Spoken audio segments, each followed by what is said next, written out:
Hello students, today we will discuss some more accounting principles. Business entity concept. First three we discussed earlier were going concern concept, consistency concept and accrual concept. Today we will discuss business entity concept.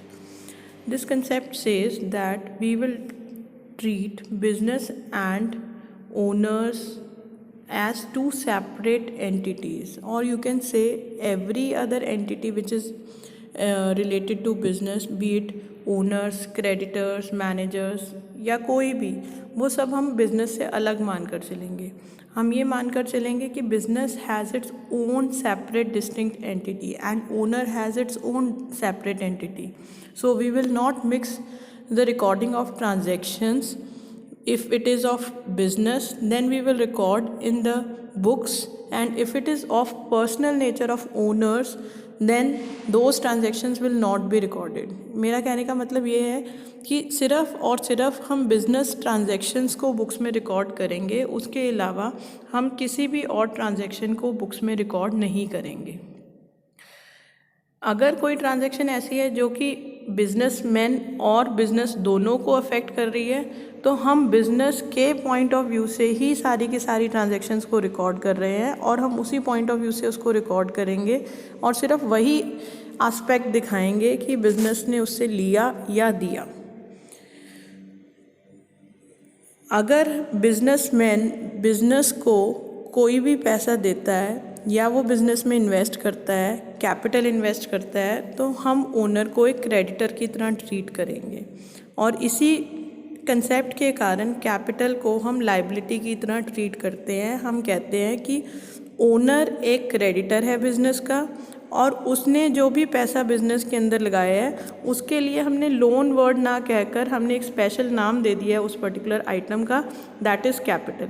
अगर हम किसी से पैसा उधार लेते हैं तो हम उसको इंटरेस्ट देते हैं. सिमिलरली अगर कोई बिजनेसमैन बिज़नेस को पैसा दे रहा है, कैपिटल दे रहा है, तो he may charge interest on capital and that is why accounting allows interest on capital and it is treated as expense. Similarly अगर बिजनेसमैन बिज़नेस से कुछ भी निकालता है तो वैसे तो उसी का ही है सारा बिज़नेस, बट क्योंकि हम बिज़नेस एंटिटी कंसेप्ट फॉलो कर रहे हैं तो हम ये कहते हैं कि भाई बिज़नेस और बिजनेसमैन अलग है. अगर उसने कुछ भी बिज़नेस से निकाला है तो हम उसको भी रिकॉर्ड करेंगे and we will call that as drawings. अगर बिजनेसमैन अपने उसके खुद के पैसे हैं जो कि उसने बिज़नेस में नहीं लगाए थे, उन पैसों से कोई पर्सनल एसेट खरीदता है, तो we will not record the same at all in the books of business. Reason being, we are treating business entity concept, we are following business entity concept and we are treating business and businessmen as two separate entities. अगर हमारे पास ये concept ना होता तो हमारे लिए ये बहुत डिफ़िकल्ट हो जाता ये पता लगाना कि बिज़नेस की एक्चुअल फाइनेंशियल पोजीशन क्या है, क्योंकि पर्सनल एसेट्स बिजनेस एसेट्स सब मिक्स हो जाते और हमें ये पता ही ना लगता कि एक्चुअल में बिज़नेस का प्रॉफिट क्या है. This particular concept is very very important as it helps us in distinguishing the assets of business and assets of businessmen, or you can say personal assets are distinguished from the business assets. Next is money measurement concept. Money measurement concept says that we should have one single homogeneous unit for the measurement of various events in the business. जितने भी business के अंदर events हो रहे हैं उन सबको major करने के लिए हमारे पास एक ही मेजरमेंट टूल होना चाहिए, एक ही मेजरमेंट स्केल होना चाहिए, और वो यूनिट, वो टूल, वो स्केल हमने क्या रखा है, मनी. हम वो सारी की सारी ट्रांजैक्शंस, वो सारे के सारे इवेंट्स को अकाउंटिंग में रिकॉर्ड करते हैं जिनको हम मनी टर्म्स में एक्सप्रेस कर सकते हैं. और you can say only those events are recorded in the books which are expressed, which can be expressed in terms of money. Otherwise no other event can be recorded. For example, अगर event हमने ये बोला है कि accounting में कोई भी event होता है, कोई भी ट्रांजैक्शन होती है, हम उसको रिकॉर्ड करते हैं. किसी भी इवेंट का हमारे ऊपर इफ़ेक्ट पड़ता है तो हमें उसको रिकॉर्ड करना चाहिए। पर अगर हम कहें कि हमारे प्रोडक्शन और सेल्स मैनेजर की लड़ाई हो गई है या हमारे बिजनेस में स्ट्राइक हो गई है, तो ये भी हमारे लिए बहुत इंपॉर्टेंट इवेंट है, इनका भी हमारे को बहुत नुकसान झेलना पड़ता है। या हमारे कॉम्पिटिटर ने मार्केट में हमसे अच्छा प्रोडक्ट लेकर आ गया, ये भी एक इवेंट है जो कि बिज़नेस को अफेक्ट कर रहा है। पर हम इन सब चीज़ों को अपनी बुक्स में रिकॉर्ड नहीं कर पाते हैं बिकॉज हम इनको मॉनेटरी टर्म्स में क्वांटिफाई नहीं कर पाते हैं। अब आप कहोगे कि इससे तो हमें नुकसान हो गया, बट क्योंकि हम सारी चीज़ों को रिकॉर्ड नहीं कर सकते हैं या इनको सही से क्वांटिफाई नहीं कर सकते, इसलिए हम इनको रिकॉर्ड नहीं कर पाते हैं। हमने एक सिंपल सा रूल निकाला है कि अकाउंटिंग रिकॉर्ड्स को मेजरेबल बनाने के लिए, रेलेवेंट बनाने के लिए, अंडरस्टैंडेबल बनाने के लिए हम वो सारी ट्रांजैक्शंस रिकॉर्ड करेंगे जो कि मनी में एक्सप्रेस की जा सकती है। अब कई बार ऐसा भी हो सकता है कोई कहे कि मेरा बिजनेस राइस का है, मैं तो सब चीज़ें क्विंटल्स में लिखूंगा कि मेरे पास ए क्वालिटी की राइस इतनी है, बी इतने की है, तो उससे नुकसान क्या होगा? We will not be able to compare, we will not able to quantify exactly what is the right profit. Some assets will be in kgs, some asset may be in numbers like 10 chairs, 50 cars, 30 machines। इसी तरीके से अगर हमारे पास बहुत अलग अलग तरह के सारे एसेट्स हैं तो हम ठीक से उनको रिकॉर्ड नहीं कर पाएंगे और हम उनको कंपेयर नहीं कर पाएंगे, हम उनको ठीक से डील नहीं कर पाएंगे। तो इसीलिए हमने एक मेजरमेंट टूल रखा जिससे कि हम सारी की सारी चीज़ों को ऐड अप कर सकें और डील कर सकें। अगर हमारी बैलेंस शीट ऐसे दिखा रही है कि हमारे पास 50 कार्स हैं, 30 चेयर्स हैं, 60 मशीन्स हैं, तो इन सबको हम ऐड अप नहीं कर सकते और हम वर्थ नहीं पता लगा सकते बिज़नेस की। तो एक टूल होना बहुत ज़रूरी था जिससे कि हम सारे बिज़नेस को कंपेयर कर सकें, अपनी बिज़नेस परफॉर्मेंस को पिछले सालों से, और अपने सही प्रॉफिट पता लगा सके, हमारे बिज़नेस में क्या हो रहा है वो पता लगा सके। तो उसके लिए हमने एक टूल, एक हमने मेजरमेंट स्केल रखा है, that is money, that every transaction will be recorded in terms of money. Next is accounting period concept. हमने एक कंसेप्ट सबसे पहले पढ़ा था जिसमें हमने कहा था going concern concept. Going concern concept ये कहता है कि हम ये मानकर चलते हैं कि business will continue for ever और for a very long period. तो किसी भी चीज़ का रिज़ल्ट सिर्फ तब निकलता है जब वो ख़त्म हो जाती है। जैसे आपका एक सेमेस्टर है, उसका रिज़ल्ट आ जाता है तो वो सेमेस्टर ख़त्म हो गया और हम रिज़ल्ट देते हैं कि भाई 50% मार्क्स आए, 70% मार्क्स आए, when that semester is over. Similarly जब किसी चीज़ को पूरी तरह से ख़त्म कर दिया जाएगा तभी हम बता पाएंगे कि वो हमारे लिए अच्छी थी या बुरी थी, उसने हमें कितना प्रॉफिट दिया, कितना लॉस दिया। सिमिलरली अगर हम बिज़नेस को ये कहें कि बिज़नेस तो कंटिन्यू करेगा बहुत लंबे समय तक के लिए और उसका रिज़ल्ट हम तब निकालेंगे जब वो बिज़नेस ख़त्म हो जाएगा, तब हम बताएंगे कि हमने कितना पैसा लगाया था और कितना हमारे पास आया और उससे हमें प्रॉफिट हुआ या लॉस हुआ, तो वो बहुत लेट हो जाएगा। और अगर उसमें कोई गड़बड़े हुई थी तो वो हम पता ही नहीं लगा पाएंगे, it will be very late to take any corrective action. So we have divided the entire life of a business into small time intervals। normally हम उसको 12 month period रखते हैं और 12 month period कौन सा? 1 अप्रैल से लेके 31 मार्च तक का, और इसको हम अकाउंटिंग पीरियड भी कहते हैं। और इसीलिए हमने इस कंसेप्ट का नाम क्या दिया? Accounting period concept. जैसे हम अपने बर्थडेज मनाते हैं ऐसे ही हम अकाउंटिंग पीरियड कंसेप्ट को फॉलो करते हैं कि एक साल के अंदर क्या प्रोग्रेस रही, कितना आगे बढ़ा बिजनेस, कितना क्या उसने प्रॉफिट अर्न किया, हम वो जानने के लिए इच्छुक रहते हैं। और इसीलिए हमने क्या किया है कि हमने जो बहुत इनडेफिनेट लॉन्ग पीरियड की लाइफ है बिजनेस की, उसको स्मॉल स्केल इंटरवल पे डिवाइड कर दिया है, that is 1 year, and that is also called the financial year। But there are some companies, or you can say the stock listed companies are required to publish their quarterly results because उनमें बहुत सारे लोगों का पैसा लगा रहता है। तो स्टॉक एक्सचेंजेस ने उनके लिए ये कंपल्शन कर दिया है कि उनको हर क्वार्टर में अपनी प्रॉफिटेबिलिटी और फाइनेंशियल पोजीशन बतानी है, so that various owners and various other parties who are involve in the business और who are connected with the business may able to know the direction of the profitability, whether profits are increasing or whether the business is going well or not. They should be aware of that, they should get the information of that। तो इसीलिए accounting period concept क्या कहता है कि business की performance को जानने के लिए या फाइनेंशियल पोजीशन और प्रॉफिटेबिलिटी जानने के लिए हमने बिजनेस की लाइफ को कुछ एक स्मॉल इंटरवल में डिवाइड कर दिया है, and usually we call that as a year.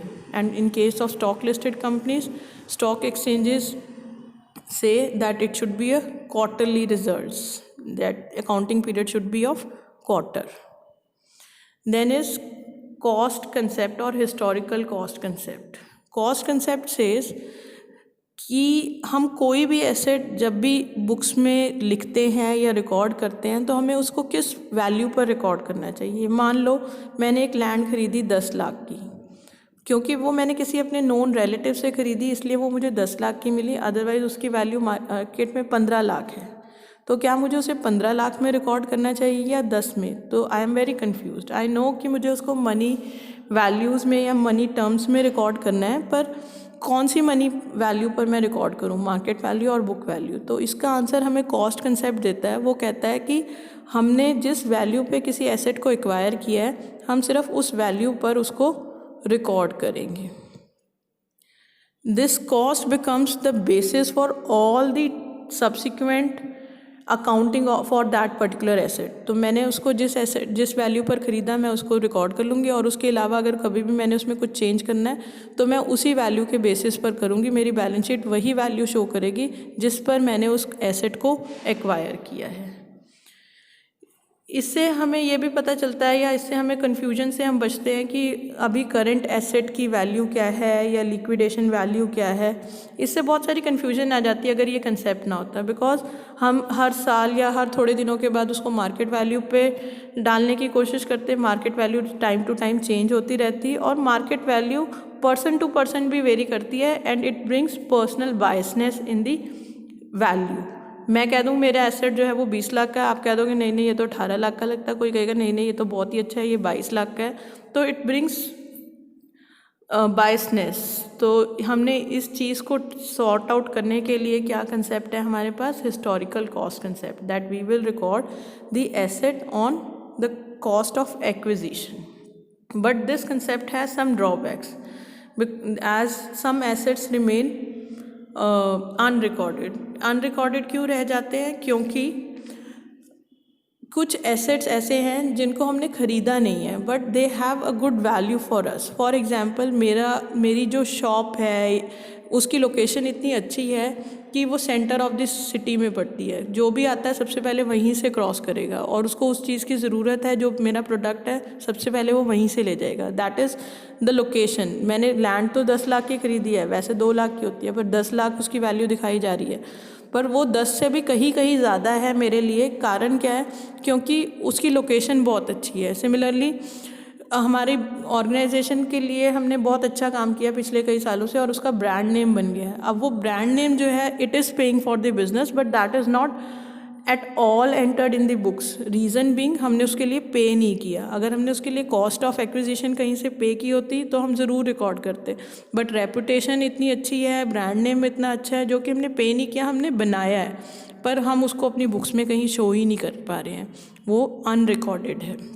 Similarly in days of inflation net profit जो हमारा प्रॉफिट एंड लॉस दिखाता है वो बहुत ज़्यादा डिस्टॉर्टेड होता है, क्योंकि हम डेप्रिसिएशन जो है वो तो पास्ट फिगर्स के बेसिस पर रिकॉर्ड कर रहे हैं, बट उस समय उस एसेट की वैल्यू बहुत कहीं कहीं ज़्यादा है. जैसे मान लो मैंने 10 लाख का एसेट ख़रीदा था, तो मैं अपनी बुक्स में 10 लाख ही दिखा रही हूँ वो एसेट की वैल्यू, और उसके हिसाब से ही उसकी हर साल 50-50 हज़ार रुपये जो है वो डेप्रिसिएशन लगा रही हूँ. पर अगर आज की डेट में मैं वो एसेट ख़रीदने लगती हूँ तो वो मुझे 10 लाख का नहीं मिलेगा, बिकॉज इन्फ्लेशन है, हो सकता है वो मुझे 50 लाख का मिले. तो डेप्रिसिएशन भी अगर 50 लाख के हिसाब से लगाती तो बहुत ज़्यादा होती, तो प्रॉफिट्स बहुत ज़्यादा इन्फ्लेटेड आएंगे. कारण उसका क्या है कि मैं डेप्रिसिएशन कम लगा रही हूँ तो प्रॉफिट ज़्यादा आ रहे हैं. अगर डेप्रिसिएशन ज़्यादा होती, वो एक एक्सपेंस है, तो प्रॉफिट घट जाते. तो इस कंसेप्ट में इन्फ्लेशन अगर हो तो फिगर्स, हमारी प्रॉफिट फिगर्स जो है वो काफ़ी डिस्टॉर्टेड आती हैं. सिमिलरली हिस्टोरिकल कॉस्ट से कोई ख़ास फ़ायदा मैनेजमेंट या अलग अलग जो मैनेजरियल डिसीजन मेकिंग के लिए हमारी अकाउंटिंग इन्फॉर्मेशन यूज़ कर रहे हैं उनको ना हो. क्योंकि मान लो मैं बिज़नेस में इन्वेस्ट करना चाहती हूँ, तो मैं उनकी बैलेंस शीट देखती हूँ तो मुझे लगता है कि इनके पास तो सिर्फ 10 लाख के एसेट हैं. एक्चुअल में वो एसेट्स करोड़ों के हैं, पर क्योंकि हमने हिस्टोरिकल कॉस्ट कंसेप्ट फॉलो किया है तो वो एसेट की वैल्यू बहुत कम दिखाई जा रही है, तो हमें पता ही नहीं चल रहा कि भाई असली में उस बिज़नेस की वर्थ क्या है। तो हिस्टोरिकल कॉस्ट कंसेप्ट जो है may not be useful for various managerial decision making, और you can say for the investors और for creditors. Next concept is matching concept. Matching concept says कि हमने नेट प्रॉफिट कैलकुलेट करना हमारा objective है, तो नेट प्रॉफिट कैलकुलेट करने के लिए हम एक पर्टिकुलर अकाउंटिंग पीरियड के सारे रेवेन्यूज़ को अपनी बुक में एंटर करेंगे, चाहे वो रेवेन्यू हमने कैश में रियलाइज़ कर लिया या नहीं कर लिया, वो हमारे लिए इम्पॉर्टेंट नहीं है। हमने वो सारे रेवेन्यूज़ लिखने हैं जिनके इवेंट्स, इनके ट्रांजैक्शंस हो चुके हैं। फिर उसके बाद वो कहता है कि we need to match those revenues with the cost incurred for earning that revenue. हमने जो इस रेवेन्यू को अर्न करने के लिए जितने भी खर्चे किए हैं वो सारे के सारे हमने खर्चे रिकॉर्ड करने हैं, और वो खर्चे चाहे हमने कैश में पे कर दिए हैं या नहीं कर दिए हैं वो इम्पॉर्टेंट नहीं है, पर खर्चा हुआ है उस रेवेन्यू के लिए ये इम्पॉर्टेंट है। तो इट सेज, वो एक्रूअल कंसेप्ट यहाँ पर भी आ जाता है कि हमने एक्सपेंस किया है इस टाइम, एक्सपेंस वेदर पेड और not we will record the same. जैसे एक एग्जांपल मैंने आपकी क्लास में भी दिया था, वही यहाँ पर मैं रिपीट कर रही हूँ कि मेरे पास 10 पेंसिल्स मैंने ख़रीदी, तो उसकी कॉस्ट मैंने 10 रुपीज़ पर पेंसिल के हिसाब से 100 रुपीज़ जो है मैंने टोटल स्पेंड किए हैं, परचेजेस मैंने 100 की हैं, और मैंने उसमें से हाफ पेंसिल सेल कर दी है, दैट टू ऑन क्रेडिट। तो मैंने 5 पेंसिल 20 रुपये ईच 100 रुपये की बेच दी हैं, तो यानी कि मेरे पास 100 रुपये का रेवेन्यू आ गया है। दिस कंसेप्ट सेज कि रेवेन्यू अगर हमने अर्न किया है इस पीरियड में, मैंने 5 पेंसिल बेची हैं 20 रुपये की एक, और 100 रुपये मैंने कमाए हैं, चाहे वो 100 रुपये आए हैं या नहीं आए हैं, हम अपनी बुक्स में उसको सेल्स के तौर पर दिखाएंगे, और 100 रुपीज़ हम अपने प्रॉफिट एंड लॉस या ट्रेडिंग अकाउंट में डालेंगे। ट्रेडिंग अकाउंट में आप सेल्स एंटर करते हो, तो चाहे मुझे 100 रुपये नहीं मिले हैं, पर फिर भी मैं उसको लिखूँगी 100 रुपये, ब्रैकेट में हम लिख सकते हैं कि हमारी ये क्रेडिट सेल्स हुई हैं।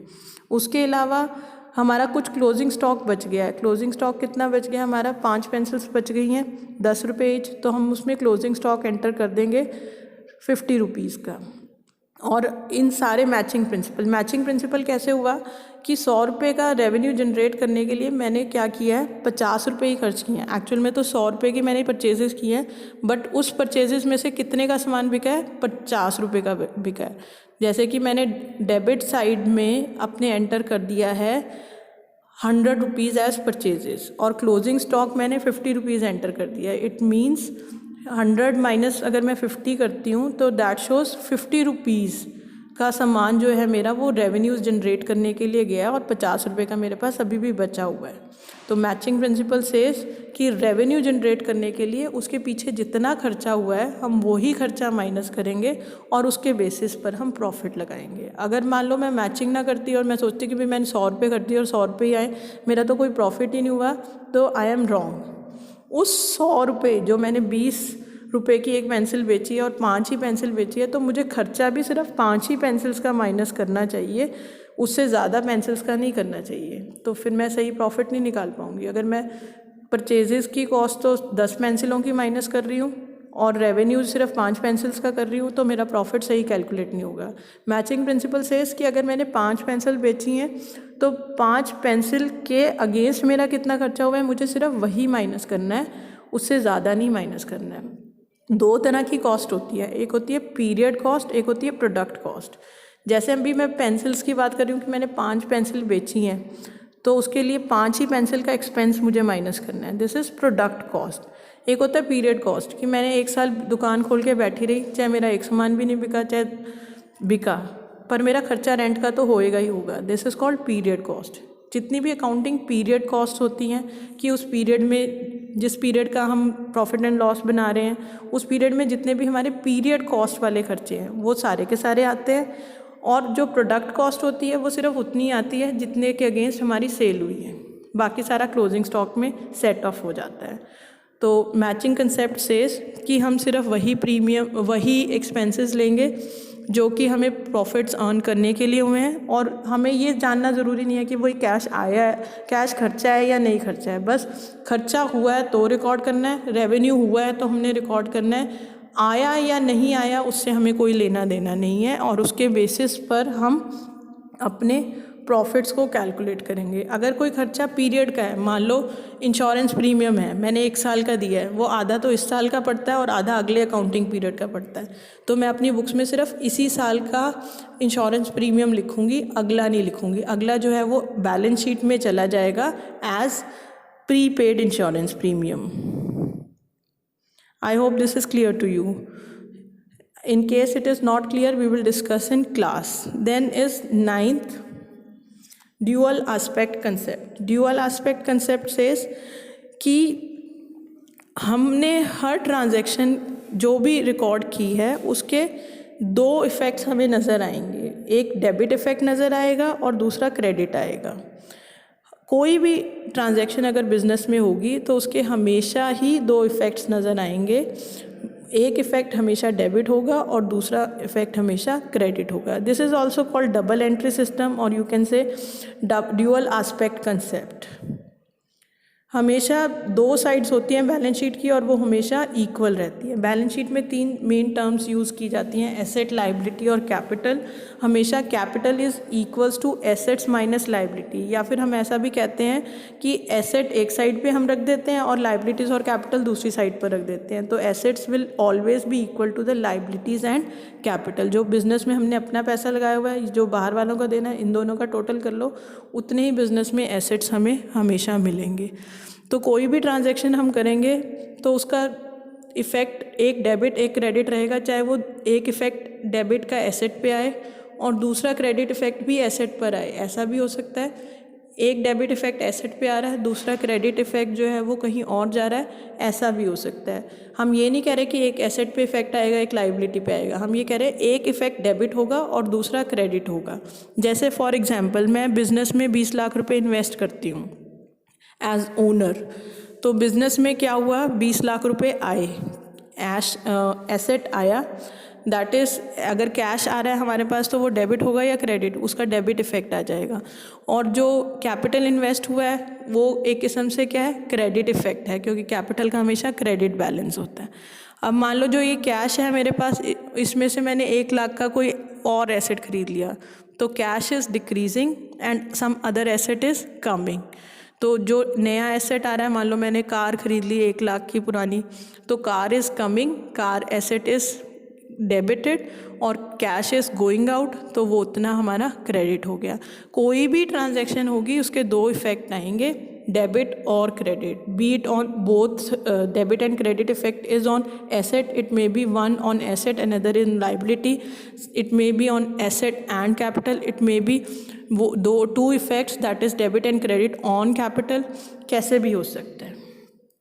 आई hope concepts are clear to you. Thank you.